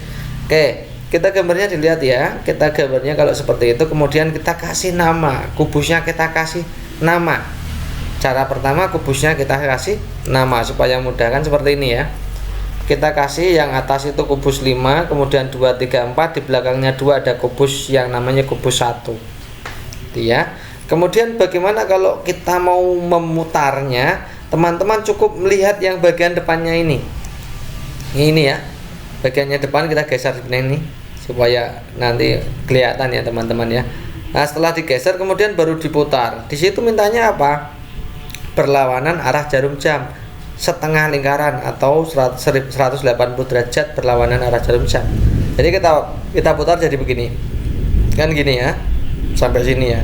Tadinya yang di atas menjadi di bawah. Gitu ya. Jadi bentuknya nanti modelnya seperti ini. Yang depan. Nah, kalau kita lihat dari opsi A sampai D itu yang memenuhi opsi A saja. Kemudian setelah diputar apa? Kita lihat ya, kubus yang bernama 1 itu di belakangnya 2. Nah, nanti berarti 2 itu ke sana gitu ya. Jadi yang mirip dengan ini, yang persis dengan ini adalah yang opsi A ini. Ya, 2, 3, 4, 5 yang belakangnya 1 gini ya, kalau digambar ya. Jadi opsi yang tepat adalah opsi A. Berikutnya dalam permainan tebak bangun ruang disediakan prisma tabung 5 kerucut bola di dalam kantong tertutup. Vida mengambil sebuah bangun dan menyembunyikannya. Gina menebak bangun yang disembunyikannya dengan melakukan percakapan sebagai berikut. Gina mengatakan, apakah bangun itu memiliki satu sudut? Nah, Gina bertanya dulu ya, apakah bangun itu memiliki satu sudut? Kemudian Vida jawab, ya. Gina mengatakan lagi, bertanya lagi, apakah bangun itu memiliki rusuk-rusuk yang sejajar? Vida menjawab tidak. Nah, bangun yang disembunyikan Vida itu apa? Kita lihat opsi pilihan gandanya, prisma 5 tabung bola. Prisma 5 tabung bola. Itu yang menjadi kata kunci adalah memiliki satu sudut. Satu sudut itu bukan sudutnya hanya satu, bukan, tapi jenis sudutnya hanya satu. Ukuran yang seperti itu hanya satu. Kemudian memiliki rusuk-rusuk yang sejajar, tidak, berarti tidak memiliki rusuk sejajar. Kalau kita lihat prisma itu salah satu contohnya prisma segi 4, bentuknya seperti ini. Ya, balok itu termasuk prisma segi 4. Itu jelas rusuk-rusuk yang sejajar banyak sekali gitu ya. Rusuk-rusuk tegak itu semuanya sejajar. Kemudian rusuk panjang semuanya sejajar. Jadi prisma jelas tidak mungkin. Kemudian kalau kita lihat 5, kita ambil saja 5 segi 4 ini ya. Adakah rusuk yang sejajar? Ada, bagian alas itu yang panjang dengan yang panjang itu sejajar, yang lebar dengan yang lebar itu sejajar. Jadi 5 juga dingdong ya, bukan ya. Kalau tabung, kita lihat tabung ya, sudutnya ada berapa, kita lihat. Rusuk-rusuk yang sejajar tidak punya, karena tabung itu rusuknya hanya di atas dan bawah, bentuk lingkaran itu rusuknya. Rusuk itu adalah perbatasan dua sisi ya teman-teman. Yang apa itu namanya, ke atas itu, garis ke atas itu bukan rusuk. Rusuknya hanya bentuk lingkaran yang di atas dan bentuk lingkaran yang di bawah, itu rusuknya itu. Tidak mungkin sejajar ya. Kemudian kita lihat ya, di situ memiliki satu sudut. Sudutnya yang mana? Pada tabung itu ini sudutnya. Semuanya nilainya ya 90 derajat ini. Itu ya, jadi hanya punya satu sudut ya, berarti jawaban yang tepat ya ini tabung. Kalau bola nggak mungkin ya. Berikutnya, perhatikan bangun ruang gabungan berikut. Nah, jika dilihat dari atas maka bangun ruang tersebut akan berbentuk seperti di bawah ini ya. Yang mana ini? Kalau seperti itu dari atas berarti kan semuanya sudah tertutup ya, semuanya ada di dalam balok kotak itu ya, karena dilihat dari atas maka bentuknya pasti persegi panjang ya, sama dengan kalau dilihat dari bawah, sama gitu ya. Perhatikan gambar berikut, pernyataan yang benar tentang tumpukan balok dan tumpukan tabung di atas. Jadi kita diminta untuk membandingkan tumpukan balok dan tumpukan tabung. Nah, ini teman-teman harus bisa imajinasi ya, mengimajinasikan kalau gambarnya seperti itu nanti kira-kira berapa baloknya, berapa tabungnya. Oke, kita hitung dulu ya, baloknya kira-kira berapa ya. Ini 1, 2, 3, belakangnya ini 4 ya. Kemudian yang di sini 5. Kemudian kalau kita lihatnya kan menghalangi dari sini saja 6, 7, depannya lagi 8 gitu ya. Kemudian itu lantai satunya sudah ketemu 8, lantai 2-nya ini 9 ya. Ini 10, 11, 12, 13 ya. Ada 13. Itu ya.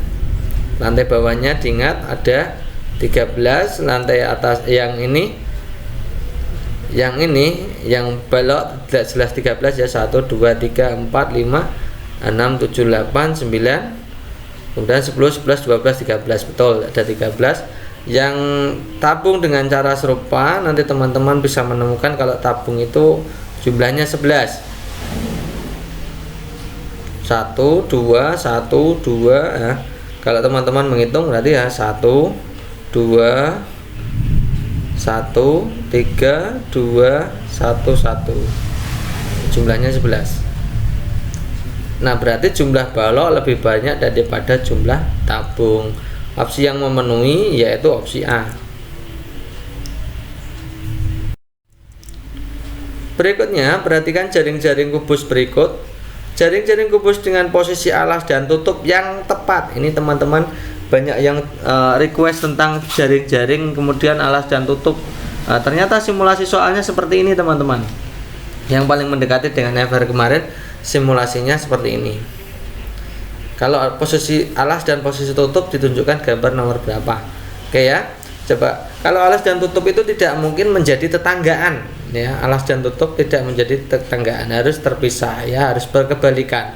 Nah, kalau kita lihat yang ini nanti kalau kita susun menjadi kubus nanti kan jadi sampingnya, di sampingnya. Artinya tetanggaan. Jadi ini tidak mungkin. Kemudian kita lihat yang ini juga tetanggaan, ini juga tidak mungkin. Jadi yang mungkin ya 2 dan 4 itu ya teman-teman ya, 2 dan 4 itu terpisah semua ya, tidak mungkin jadi tetangganya kan gitu ya. Jadi 2 4. Berikutnya, manakah di antara kubus berikut yang terbentuk dari jaring-jaring di atas ya, itu punya jaring-jaring ya. Kita kalau ada soal seperti ini diminta untuk analisa lagi. Caranya bagaimana? Sama seperti tadi, kita lihat yang ini. Ini kan berarti alas tutup, artinya berkebalikan ya. Ya, berkebalikan, tidak mungkin menjadi tetangga. Itu ya intinya gitu ya. Kita lihat opsi A. Ini kan menjadi tetangga malahan. Ya, ini berarti salah. Ini juga menjadi tetangga. Ini juga salah. Tinggal C dan D. Kita lihat ya. Yang ini yang putih 2 ini dilihat ini. Putih kanan, putih kiri itu kan juga berkebalikan. Kalau satu jadi alas, satu jadi tutupnya, atau tidak boleh bertetangga. Nah pada soal D ini malah jadi tetangga, putih 2 ini. Nah karena tetangga maka ini juga tidak mungkin ya, jadi jawaban yang tepat ya opsi C ini.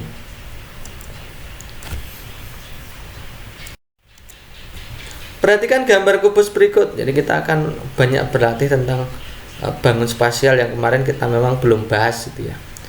Jaring-jaring benar untuk kubus di atas adalah titik-titik. Coba teman-teman lihat ya. Pertama teman-teman harus dilihat dulu bahwa ini dan ini itu tetanggaan ya, tidak boleh berkebalikan. Sama seperti tadi ya, kalau tadi berkebalikan tidak boleh bertetanggaan. Ini jelas bertetangga ya.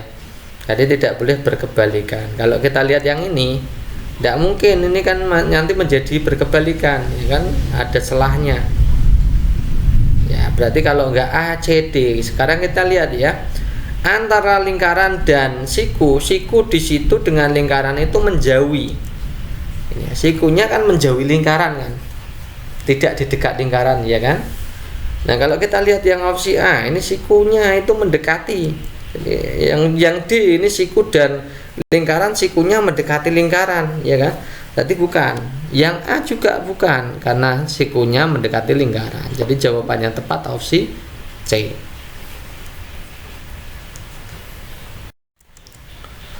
Berikutnya perhatikan tabel organ berikut. Berdasarkan tabel di atas, proses pencernaan secara mekanik dan kimiawi terletak pada alat pencernaan nomor berapa. Kita langsung saja satu persatu. Ini kalau ini bikin pusing juga kalau tidak membacanya tidak tepat ya. Mulut itu mekanik, gigi mekanik juga, lidah itu terkaitannya dengan air liur ya, air liur mengeluarkan air liur berarti ini kimia. Lambung kimia, usus besar itu kimia ya, diarani kimia ya bukan ya, tapi ini pokoknya bukan mekanik di situ ya. Pokoknya itu termasuk saluran. Nah, kerongkongan juga termasuk saluran. Jadi usus besar dan kerongkongan itu termasuk saluran gitu ya. Oke, kalau 1 dan 2 itu berarti mekanik. 1 dan 4 itu berarti mekanik kimia. 3, 4 berarti kimia. 5, 6 berarti ini saluran semua. Kimia, saluran. Usus besar itu sebenarnya 3 kimia, tapi ya saluran juga, saluran. Jadi jawaban yang tepat ya yang mekanik kimia, ya nomor 1 itu yang mekanik, 4 kimia. Opsi yang tepat adalah opsi B. Next, berikutnya perhatikan gambar berikut. Bagian alat pencernaan yang fungsinya sebagai tempat penyerapan air dan garam mineral ditunjukkan oleh nomor titik 3579. Kita lihat ya nomor 3. Kalau nomor 3 itu hati, fungsinya menetralkan racun. Kemudian kalau yang empedunya itu mengemulsi lemak. Kemudian nomor 5 itu pankreas, itu menghasilkan enzim pencernaan, yang membantu untuk pencernaan lemak juga, gitu ya. Kemudian berikutnya nomor 7 itu usus besar ya, fungsinya menyerap air dan garam mineral. Ini sama dengan yang ditanyakan. Kemudian nomor 9 anus, itu tempat keluarnya feses. Jadi jawaban yang tepat adalah opsi C. Ani mengalami gangguan pada organ pencernaan dengan gejala sebagai berikut: perut melilit, kotoran keras, susah buang air besar. Upaya yang harus dilakukan oleh Ani agar terhindar dari penyakit tersebut: apakah A, banyak minum air putih, menjaga kebersihan makanan, kemudian makan dengan teratur, atau rajin olahraga. Nah, kalau kita diminta soal seperti ini, berarti kita diminta untuk menganalisa kira-kira itu gangguan pencernaan apa. Kalau perut melilit, kotoran keras, susah buang air besar, itu jelas ini ya, sembelit ya. Susah BAB, feses kering keras, kemudian susah sakit saat buang air besar, perutnya melilit, itu sembelit. Nah, cara mengatasi sembelit itu adalah dengan meminum air putih yang banyak, kemudian makan makanan yang mengandung serat ya, supaya membantu melancarkan kerja sistem pencernaan. Kemudian sebisa mungkin kurangi makanan-makanan yang rendah serat ya, tadi ya, yang harus makan yang banyak serat. Jadi jawaban yang tepat ya banyak minum air putih, atau opsinya A gitu ya. Ari sedang dipotong rambutnya oleh ayah. Ayah Ari meminta Ari melihat bagian belakang rambutnya. Cara Ari untuk melihat bagian belakang rambutnya adalah titik-titik. Nah, ini teman-teman diminta untuk melakukan analisa juga ya, dari opsi pilihan gandanya, bagaimana supaya orang yang dipotong itu bisa melihat hasil potongan yang di belakang kepala kita ya. Ini kalau teman-teman yang rajin ke salon atau ke tukang potong ya, tukang potong rambut, pasti tahu gitu ya. Kita lihat opsi yang A, meletakkan satu cermin di depan wajah. Nanti ya tidak bisa melihat bagian belakang gitu ya. Kalau A tidak mungkin ya. Meletakkan satu cermin di belakang kepala. Nah, kalau satu cermin di belakang kepala, yang mau lihat siapa? Kan mata kita menghadap depan. Kalau kita taruh di belakang kepala, ya kita harus menoleh lagi, tidak bisa nanti ya. Yang C, meletakkan satu cermin di depan wajah, satu cermin di belakang kepala. Nah, nanti ada unsur pemantulan cahayanya di situ ya, cermin ya. Berarti opsi C ini pas gitu ya. Yang D, meletakkan satu cermin di depan wajah dan satu cermin di belakang kepala. Nah, kalau di belakang kepala, satu di depan, satu di belakang kepala, nanti kehalangan sama kepala kita. Harusnya satu cermin di atas kepalanya, di bagian belakang, supaya nanti ada sudutnya, supaya bisa terlihat. Jadi opsi yang tepat opsi C ya. Seorang pengendara sepeda motor dapat melihat pengendara lain yang berada di belakangnya melalui spion. Hal ini membuktikan bahwa cahaya bersifat apa? Apakah dapat dipantulkan, menembus benda bening, merambat lurus, atau dapat dibiaskan? Ini jelas jawabannya ya. Ini berarti cahaya dapat dipantulkan.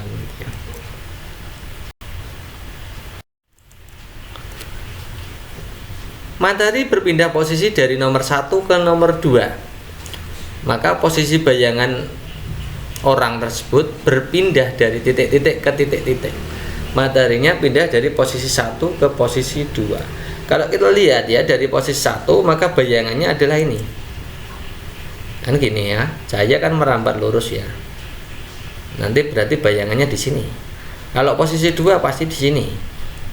Nah, kalau geraknya dari 1 ke 2, maka berpindahnya dari R ke Q gitu ya. Jadi jawaban yang tepat adalah opsi C. Perhatikan gambar berikut. Kegiatan yang dilakukan seperti gambar merupakan pengamalan Pancasila, terutama sila ke titik-titik 5, 3, 4, 2. Gambar tersebut kalau teman analisis itu tentang menjenguk orang yang sakit. Nah, menjenguk orang sakit itu termasuk pengalaman sila keberapa ya? Ini kan pasti tentang kemanusiaan gitu ya. Nah, kemungkinan besar jawabannya adalah di sila 2. Oke, kita akan lihat ya pengamalan sila keduanya. Ini banyak sekali nih ya. Mengakui memperlakukan manusia sesuai harkat martabat, mengakui persamaan derajat, mengembangkan saling mencintai, memiliki sikap tegang rasa tepas selera, tidak semena-mena terhadap orang lain, menjunjung tinggi kemanusiaan, gemar melakukan kegiatan kemanusiaan, berani membela kebenaran keadilan. Bangsa Indonesia merasa dirinya bagian dari seluruh umat manusia, sikap hormat menghormati kerjasama dengan bangsa lain. Di lingkungan sekolah tidak boleh lagi ada kasus perundungan. Perundungan ini melanggar sila 2. Menghormati guru dan teman, saling menolong. Kemudian menghormati orang tua kalau di rumah. Tidak mudah menghakimi, tidak mudah hakim sendiri ya, main hakim sendiri ya maksudnya. Punya sikap empati, rasa kasih sayang, suka menolong terutama di masa pandemi. Mendahulukan kepentingan umum daripada kepentingan pribadi, memberi keputusan yang adil, tidak pilih kasih dalam bergaul, memberikan kebebasan dalam memilih pendidikan, melaksanakan kewajiban untuk sekolah, mengumpulkan tugas dan lain-lain, memperhatikan teman dan saudara yang sedang sakit. Nah, ini yang bagian bawah sendiri ini pas tepat ya. Jadi benar, ini jawabannya adalah sila 2. Nilai-nilai dari Pancasila terutama sila ketiga yang dapat kita jumpai di lingkungan rumah. Jadi teman-teman harus bisa mengamalkan Pancasila di lingkungan rumah, lingkungan masyarakat, lingkungan sekolah dan bangsa dan negara. Gitu ya. Kita lihat opsi A. Beribadah dengan anggota keluarga di masjid terdekat. Ini beribadah itu berarti sila 1. Ini ya, enggak usah ditanya lagi, ini salah 1. Bangga mengenakan baju batik. Baju batik itu berarti sila ketiga. Itu wujud kecintaan kita terhadap negara. Musyawarah untuk membagi tugas. Musyawarah itu sila keempat, jelas ya. Adil dan sayang kepada adik. Ini bersikap adil dan penuh kasih sayang. Ini jelas sila kedua. Jadi jawaban yang tepat opsi B.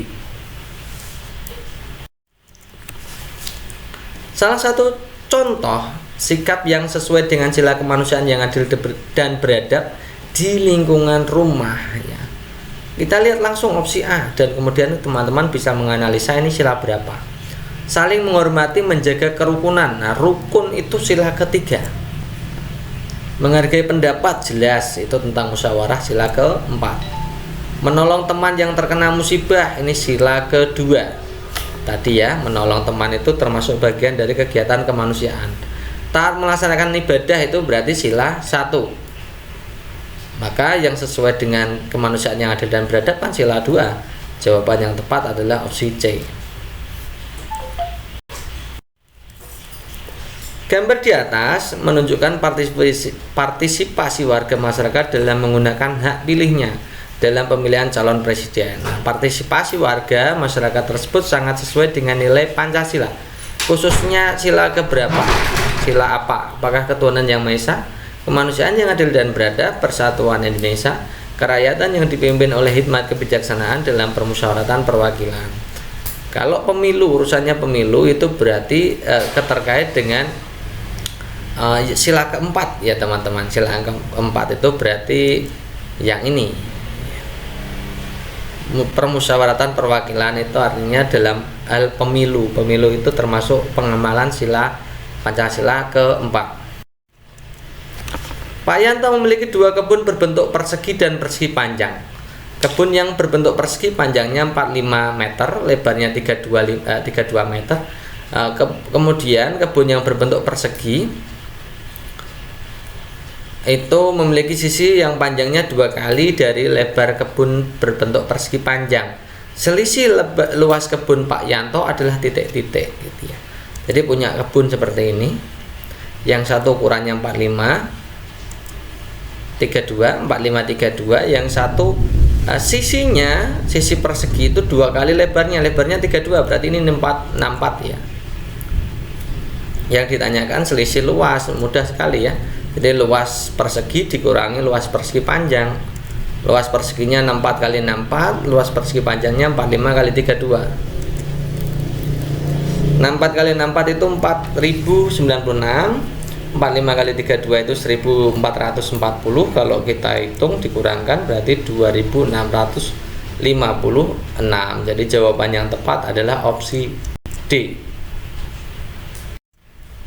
Teguh mempunyai kebun di belakang rumahnya yang berbentuk persegi panjang. Orang tua Teguh akan membuat pagar di sekeliling kebun tersebut. Kebun milik Teguh berukuran panjang 8 meter, lebarnya 3 meter. Berapa panjang pagar yang dibutuhkan? Oke teman-teman, jadi satu keliling itu sama dengan ukuran apa itu pagarnya ya, ukuran pagarnya. Jadi karena pagar mengelilingi kebun, maka panjang pagar itu merupakan keliling kebunnya Teguh, ya kan? Nah, kita tinggal hitung kelilingnya. Kelilingnya itu kan rumusnya 2P tambah 2L atau P tambah L tambah P tambah L juga boleh. Teman-teman gunakan itu boleh. Jadi 2 kali 8 ditambah 2 kali 3, 16 ditambah 6, ketemunya 22. Jadi jawaban yang tepat adalah opsi C. Next berikutnya, Rudi berlari mengelilingi lapangan yang berbentuk segitiga, panjang sisinya 30 30 40. Budi berlari sebanyak 3 putaran. Nah, panjang lintasan lari yang dilakukan Budi adalah apakah 300, 320, 200, 1500 atau 175. Oke teman-teman, jadi panjang lintasan itu kan sama dengan keliling lingkaran. Satu putaran itu sama dengan 1 keliling ya. Kita hitung kelilingnya, tinggal dijumlahkan saja karena di situ bentuknya segitiga. Jadi 30 ditambah 30 ditambah 40. Jawabannya kan 100. Nah, karena di situ berputar 3 kali, maka tinggal kita kalikan 100 kali 3. Jadi kan 300. Jadi jawaban yang tepat adalah A. Pak Andi mempunyai atau memiliki sebuah mobil yang panjang jari-jari bannya adalah 21 cm. Saat mobil tersebut berjalan, ban mobil tersebut berputar 1500 putaran. Jaraknya berapa? Jadi menentukan jarak gitu ya. Di situ diketahui jari-jarinya 21. Maka karena di situ hubungannya dengan jarak, maka kita akan menghitung keliling. Keliling itu membutuhkan diameter. Diameter itu 2 kalinya jari-jari. Jadi diameternya 42. 2 kali jari-jari gitu ya. Nah, kita hitung keliling rodanya dulu. Pi kali D. Karena di situ D-nya 42 bisa dibagi 7, maka kita bisa pakai 22/7. 22/7 diameternya 42. Nah, 42 dibagi 7 kan 6. Jadi 22 kali 6 ketemunya 132 kelilingnya ya. Karena di situ satu keliling itu berarti 1 putaran kan. 1 keliling sama dengan 1 putaran. Maka karena berputar 1500 putaran, kita tinggal kalikan saja jaraknya, berarti K kali N. Jadi 132 kalikan 1500 ketemunya 198.000 cm. Di situ opsi pilihan gandanya adalah kilometer, berarti kita ubah cm ke kilometer. Cm ke kilometer itu naik 5 trep, jadi kita akan bagi dengan 100.000. Nah, maka jawabannya adalah 1,98 km.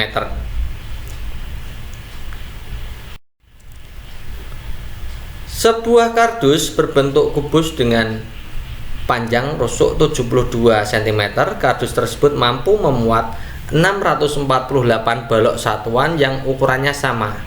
Panjang balok satuannya 12 kali dan lebarnya 6. Banyaknya tumpuan balok satuan dalam kardus berapa? Nah, susunan balok depan ke belakang Ini kan ini kubusnya ya, akan diisi balok-balok ya. Susunan balok dari kanan ke kiri. Dari kanan ke kiri dulu itu 72 dibagi 12 kan ya. 72 itu panjang rusuk kubusnya, kemudian 12 itu panjang baloknya. Jadi 72 dibagi 12 6. Kemudian susunan balok dari depan ke belakang berarti tinggal rusuknya dibagi dengan lebarnya. 72 dibagi 6 ketemunya 12. Nah, kalau kita gambarkan ini ada 6, kemudian ke belakang di sini ada 12. Berarti untuk bagian alasnya saja banyaknya balok ada berapa ya? 6 kali 12. Kita hitung saja. 6 kali 12, ya kan? 6 itu yang ke kanan kiri, 12 dari depan belakang. Jadi kalau kita kalikan itu bagian alasnya atau tumpukan pertamanya 6 kali 12 72 balok. Ya, bagian alasnya 72 balok atau tumpukan pertamanya 72 balok. Di situ tersedia 648 balok. Maka kalau diminta untuk berapa tumpuk balok ya 648 kita bagi 72 ketemunya 9. Nah, jadi jawaban yang tepat adalah opsi B. Perhatikan gambar berikut, banyak kubus satuan minimal yang perlu ditambahkan untuk membentuk sebuah kubus. Jadi kalau yang ditanyakan minimal berarti kita lihat yang ini 3, ini 3, ini 3. Berarti balok terkecilnya yang bisa dibuat itu ukuran 3. Ya. Volumenya ya tinggal berapa baloknya, total baloknya, volumenya kan berarti 3 kali 3 kali 3. Ada 27 kubus satuan balok. Itu kalau jadi balok penuh. Nah, sementara balok yang ada kita tinggal hitung bagian bawah itu kan ada 3 kali 3 ada 9 yang sudah ada. Kemudian di lantai 2 atau tumpukan kedua itu ada 3, tumpukan atas ada 1, jadi 9 tambah 3 tambah 1 itu ada 13. Maka banyak kubus yang perlu ditambahkan, itu berarti banyak kubus yang perlu ditambahkan berarti 27 dikurangi 13 berarti sama dengan 14 ya. Jadi jawabannya tepat 14 kubus. Next, berikutnya jarak kota Yogyakarta ke Salatiga 72 km. Pak Budi berangkat dari kota Yogyakarta menuju Salatiga bersepeda motor dengan kecepatan rata-rata 48 km per jam. 15 menit kemudian melalui jalan yang sama Pak Tony berangkat dari Salatiga menuju Yogyakarta. Jadi kasusnya ini adalah kasus berpapasan, ya kan? Ya, tidak susul menyusul tapi berpapasan. Pak Tony bersepeda motor dengan kecepatan 52 km. Saat berpapasan dengan Pak Budi, Pak Tony sudah menempuh jarak berapa? Oke, jadi ini kasusnya adalah berpapasan dengan waktu yang beda. Nah, di situ kita tulis dulu yang diketahuinya. Yang pertama jaraknya dua kota kan 72. Kemudian kecepatan awalnya, kecepatan orang pertamanya atau yang berangkat duluan Pak Budi itu 48. Kemudian kecepatan Tony-nya V2. V1-nya kecepatan Budi, V2-nya kecepatan Tony. Kemudian delta T atau selisih keberangkatannya kan 1/4 jam ya, atau 15 menit. 15 menit itu harus dijadikan jam dulu teman-teman. 15 menit itu berapa jam? Ya 15 dibagi 60. 15 dibagi 60 kalau kita sederhanakan kan jadi 1/4 jam. Jadi teman-teman jangan lupa untuk mengubah menit menjadi jam. Gitu ya, jadikan bentuk jam. Nah, karena di situ yang diketahui adalah berpapasan dengan waktu berbeda, maka kita menggunakan rumus ini. T2 sama dengan S dikurangi V1 delta T dibagi V1 ditambah V2. Nah, tinggal dimasukkan angkanya ya, 72 dikurangi 48 kali 1/4, 48 ditambah 52. Nah, 48 kalikan 1/4 itu kan ketemunya 12 kan seperti ini. 48 ditambah 52 ketemunya 100. 72 dikurangi 12 ketemunya 60. Jadi 60/100. Ya, jadi kalau kita sederhanakan 6/10 jam ya. Tidak usah diubah dulu karena kita mau cari jarak. Nah, Jarak kan rumusnya kan kecepatan kali waktu. Kecepatan orang kedua yang ditanyakan kan orang kedua atau V2 atau Tony. V2 dikali T2. V2 nya adalah 52, T2 nya 6/10. Jadi 52 kali 6 ketemunya 312. Kalau kita bagi 10 berarti 31,2 km. Jadi jawabannya yang tepat ya opsi B. Perhatikan tradisi Indonesia berikut: Mapa Dendang, Metik, Naik Dangu, Rambu Solo. Tradisi daerah Indonesia yang merupakan tradisi dalam menyambut panen sebagai rasa syukur kepada Tuhan yang mana? 1, 2, 3, 1, 2, 4, 1, 3, 4, 2, 3, 4. Oke, kita akan bahas satu persatu. Kalau Mapa Dendang itu tradisinya suku Bugis atau masyarakat Bugis, di mana Mapa Dendang ini sebuah ritual merayakan panen yang dilakukan oleh suku Bugis di Sulawesi Selatan. Oh, jadi Mapa Dendang itu juga ritual merayakan panen. Kalau Naik Dangu itu masyarakat Dayak. Ini juga ritual pasca panen yang banyak dilakukan oleh masyarakat Dayak, terutama Dayak Kanayat. Ya. Setiap tahun para pemuka desa akan berkumpul dan mendiskusikan acara Naik Dangu. Ya. Ini ya wujud syukur kepada Nek Jubata atau Sang Pencipta. Kemudian kalau metik itu dari masyarakat Jawa. Nah, jenis metik ya. Ada dua tradisi masyarakat Jawa yang dilakukan ketika panen. Biasanya di beberapa daerah Jawa Timur melakukan metik sebelum panen datang. Nah, saat padi mulai menguning, pemilik sawah akan mengadakan selamatan. Jadi yang metik itu juga urusannya dengan panen. Yang satunya lagi Rambu Solo. Ini upacara adat pemakaman. Jadi pemakaman tidak ada hubungannya dengan panen gitu ya. Jadi 1, 2, 3 ini adalah menyambut panen ya. Berikut ini contoh sumber daya alam yang berupa sumber energi. Sumber energi. Kita lihat opsi A. Minyak bumi yes, gas alam ya, emas tidak ya. Gas alam yes, perak dan tembaga ini logam, jadi bukan sumber. Emas, perak, bauksit ini tiga-tiganya bukan sumber energi karena logam. Gas alam, minyak bumi, batu bara yang D benar ya.